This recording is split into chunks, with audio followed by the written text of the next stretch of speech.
సహజంగా అడగకుండా అమ్మాయినా అన్నం పెట్టదని అంటారు. కానీ జగన్మోహన్ రెడ్డి గారు అడగకుండా అన్నీ చేశారు.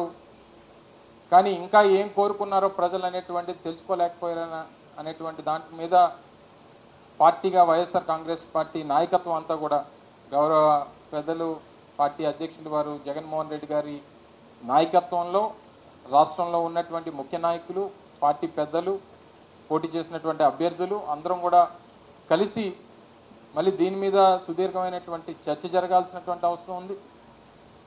ఓ రకంగా దీని మీద మనం చేసినటువంటి దాన్ని ఎందుకు మనం చేసినటువంటి ఇన్ని కార్యక్రమాలు చేసినప్పటికీ ఈ ఫలితాలు ఏ రకంగా ఎందుకు వచ్చాయి, ఏ లోటుపాట్లు జరిగాయి అనేటువంటిది ఒక రాజకీయ పార్టీగా తెలుసుకోవాల్సినటువంటి బాధ్యత వైఎస్ఆర్ కాంగ్రెస్ పార్టీ మా మీద ఉంది.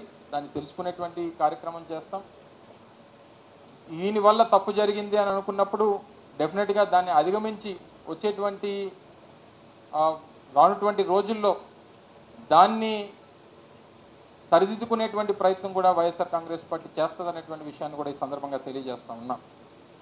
ఈరోజు అనేక నిర్ణయాలు మేము తీసుకున్నటువంటి వ్యవస్థలో తీసుకొచ్చినటువంటి మార్పులు అంటే సహజంగా ఒకేసారి ఇంత పెద్ద ఎత్తున మార్పులు చేయడం అనేటువంటిది కూడా మళ్ళీ దీన్ని ప్రజలు అంగీకరించలేకపోయారా? అంటే ప్రభుత్వం గతంలో ఉన్నటువంటి ప్రభుత్వాల దగ్గరికి వెళ్ళి పనిచేసుకునేటువంటి పరిస్థితి దగ్గర నుంచి ప్రభుత్వాన్నే వారి కాళ్ళ దగ్గర తీసుకుని వచ్చి పెట్టడమే తప్పయిందా, లేదా ప్రతి పథకాన్ని వారి ఇంటి దగ్గర తీసుకొని వచ్చి చేర్చేటువంటి దాంట్లో అంత విజయవంతంగా చేర్చినప్పటికీ దాన్ని ప్రజలు అంగీకరించలేకపోయారా? లేకపోతే సచివాలయ వ్యవస్థలను తీసుకొని వచ్చి పనులన్నీ కూడా గ్రామాల్లోనే జరిగేటువంటి విధంగా తీసుకొచ్చినటువంటి మార్పుని వారు అంగీకరించలేకపోయారా? లేదా వాలంటీర్ వ్యవస్థను తీసుకొని వచ్చి వచ్చినటువంటి ప్రతి పథకాన్ని ఇంటి దగ్గరికి గడప దగ్గర తీసుకుని వెళ్ళి ఇచ్చినటువంటి దాన్ని వారు స్వాగతించలేకపోయారా? ఇలాగ అనేక రకాలైనటువంటి మార్పులు స్వతంత్రం వచ్చిన తర్వాత వ్యవస్థల్లో ఇన్ని మార్పులు తీసుకురావడం అనేటువంటిది గతంలో ఎప్పుడు జరగలేదు. నూతనంగా ప్రభుత్వ ఉద్యోగాల కల్పన కానివ్వండి, దాదాపు సచివాలయ వ్యవస్థ ద్వారా 1,30,000 మందికి ఉద్యోగ అవకాశాలు కానివ్వండి, అలాగే ఆర్టీసీకి సంబంధించినటువంటి ప్రభుత్వంలో విలీనం చేసేటువంటి దాంట్లో కానివ్వండి, ఇలా రకరకాలైనటువంటి నిర్ణయాలు వ్యవస్థల్లో తీసుకుని వచ్చి మార్పులు తీసుకుని వచ్చి ఇన్ని పెద్ద ఎత్తున చేసినటువంటి సంస్కరణల్ని ప్రజలు స్వాగతించలేకపోయారా? ఇవన్నీ కూడా దీని మీద అంటే లేదా ఇన్ని కార్యక్రమాలు చేసాం ఇంకా ఏదైనా చేస్తే బాగుంటుందని చెప్పి ఆశించారా? వీటన్నిటికి కూడా క్వశ్చన్ మార్క్స్ అనేటువంటిది వైఎస్ఆర్ కాంగ్రెస్ పార్టీ మీద ముందు ఉన్నాయి. దీనికి అన్నిటి కూడా సమాధానాలు వెతుక్కోవాల్సినటువంటి అవసరం మా మీద ఉంది. డెఫినెట్గా ఆ రకంగా ముందుకెళ్ళేటువంటి ప్రయత్నం చేస్తాం. అన్ని రకాలుగా కూడా ఈరోజు నిన్న ఫలితాలు వచ్చిన తర్వాత చంద్రబాబు నాయుడు గారు కానీ తర్వాత పవన్ కళ్యాణ్ గారు కానీ మాట్లాడినటువంటి మాటలు చూసాం. పవన్ కళ్యాణ్ గారు ఏ రకంగా దాడులు చేయాలనేటువంటిది మా ఉద్దేశం కాదు అనేటువంటి మాట వారు పెద్దరికంగా వారు చెప్పారు. చంద్రబాబు నాయుడు గారు ఆ మాట చెప్పినట్టుగా నేనైతే చూడలేదు. కానీ గడిచినటువంటి 48 గంటలుగా రాష్ట్ర వ్యాప్తంగా అనేక ప్రాంతాల్లో జరుగుతున్నటువంటి దాడుల్ని దయచేసి ఖండించాల్సినటువంటి బాధ్యత కూడా ప్రతి ఒక్కరి మీద ఉంది. ఇంట్లోంచి బయటికి పిలిచి పేరు పెట్టి పిలిచి బయటికి ఏ రకంగా దాడులు చేస్తున్నారు అనేటువంటిది మనం చూస్తూ ఉన్నాం. సామాన్యమైనటువంటి ప్రజల్ని వైఎస్ఆర్ కాంగ్రెస్ పార్టీకి ఓటేశారని చెప్పి అనుకున్నటువంటి ప్రతి ఒక్కరిని ఇళ్లలోంచి బయటికి పిలిచి కొడుతున్నటువంటి సందర్భాలు కూడా మనం చూస్తూ ఉన్నాం. ఇది ప్రజాస్వామ్యానికి ఏ రకమైనటువంటి మెసేజ్ని ఇస్తుందో అనేటువంటిది కూడా వారు ఇంకా ప్రమాణ స్వీకారాలు చేయకముందే ఈ పరిస్థితి ఉంది. ఒకసారి ఆలోచన చేయమని చెప్పి కోరుతా ఉన్నాం. గెలిపోవటములు అనేటువంటివి రాజకీయాల్లో సర్వసాధారణంగా ప్రతి 5 సంవత్సరాలకు ఒకసారి ఎన్నికలు జరుగుతూ ఉంటాయి. తప్పకుండా దాన్ని ఏ రకంగా అధిగమించాలి, ఏ రకంగా ఓడిపోయినటువంటి వారు రేపు మళ్ళీ ఎలా గెలవాలని చెప్పి చూస్తాం. గెలిచినటువంటి వారు దీన్ని ఎలా నిలబెట్టుకోవాలనేటువంటి ప్రయత్నం చేయాలి. అంతే తప్ప ఈ రకమైనటువంటి పరిస్థితులు అనేటువంటిది ప్రజాస్వామ్యానికి సరైనటువంటి పద్ధతి కాదు అనేటువంటిది బలంగా నమ్ముతున్నటువంటి వ్యక్తులు. ఈరోజు ఉదాహరణకి నా వరకు నా కుటుంబం దాదాపు 10 ఎలక్షన్స్లో పోటీ చేశాం. 4-5 సందర్భాల్లో గెలిచాం, 4-5 సందర్భాల్లో ఓడిపోయాం. ఇవి రాజకీయాల్లో కొత్త కాదు. రాజకీయాల్లో గెలుపోవటం అనేటువంటిది సర్వసాధారణంగా జరిగేటువంటి ప్రక్రియ. ఓడిపోయినటువంటి వాడు బలహీనుడు కాదు, గెలిచినటువంటి వాడు బలవంతుడు కాదు. ప్రజల కోసం నిరంతరం తప్పించి ప్రజల కోసం ప్రజా సమస్యల మీద పోరాటం చేసేటువంటి వ్యక్తులు నాయకులుగా గుర్తింపబడతారు తప్ప రేపు డెఫినెట్గా జగన్మోహన్ రెడ్డి గారు ఏదైతే చెప్పారో వాయిస్ ఆఫ్ ద వాయిస్లెస్, ప్రజల తరపున ప్రజా సమస్యల తరపున ప్రజలకు ఉన్నటువంటి అవసరాల తరపున గొంతుగా నిలబడేటువంటి కార్యక్రమం నిరంతరం ఈ కంఠంలో ప్రాణం ఉన్నంత వరకు జరుగుతూనే ఉంటుంది అన్నటువంటి విషయాన్ని కూడా ఈ సందర్భంగా తెలియజేస్తా ఉన్నా. విశాఖపట్నంలో పుట్టి పెరిగినటువంటి వ్యక్తిగా ఈ ప్రాంతంలో అనేక తరాలుగా 3 తరాలుగా ఈ ప్రాంతానికి సేవలు అందిస్తున్నటువంటి కుటుంబం నుంచి వచ్చినటువంటి వ్యక్తిగా గతంలో శాసనసభ్యులుగా, మంత్రులుగా, పార్లమెంట్ సభ్యులుగా పనిచేసినటువంటి కుటుంబాల నుంచి వచ్చినటువంటి వ్యక్తులుగా ఈ ప్రాంతంలో ఉన్నటువంటి ప్రతి సమస్య మీద, ఉమ్మడి విశాఖపట్నం జిల్లాలో ఉన్నటువంటి ప్రజలకు ఉన్నటువంటి ప్రతి అవసరం మీద వారికి డెఫినెట్గా ప్రభుత్వం ఏర్పాటు చేసేటువంటి అవకాశం వచ్చింది. డెఫినెట్గా 6 months 1 year అనేటువంటిది సామాన్యంగా వారు పనిచేసేటువంటి దానికి, వారు నిర్ణయాలు తీసుకునేటువంటి దానికి, వారు తీసుకున్నటువంటి ఇచ్చినటువంటి హామీలు అమలు చేసేటువంటి దానికి డెఫినెట్గా ప్రతిపక్షంగా ఒక సమయం అనేటువంటిది అది మా బాధ్యత.